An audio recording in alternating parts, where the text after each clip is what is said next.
There is a castle in Ghana, Elmina Castle or St. George Castle. It's one of the oldest European-built structure in sub-Saharan Africa.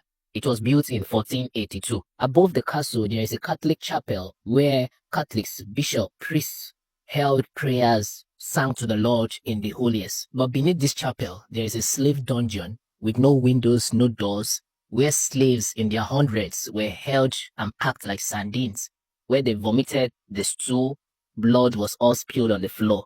These people were kept in this dungeon for months, waiting for slave ship to come and transport them to the New World. Record even has it that when the slave ship arrives, before the Africans are being transported to the New World, the Catholic priest, the Catholic bishop will first of all baptize them for the journey that lies ahead. To them, they are preserving their souls. It doesn't matter the humanizing treatments you are being faced with. The soul was more precious. So as a Catholic, do you know the origin of your church? Because I find it highly disturbing that a group of so-called civilized people sat down and deem it right to enslave humans who have the same color of blood as them as property.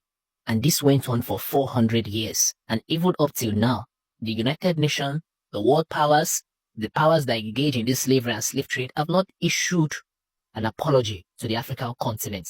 Neither is Africa even being represented in the UN Security Council. So next time when you hear about slavery and slave trade, don't just pass by, don't just glance, don't just listen. Imagine it.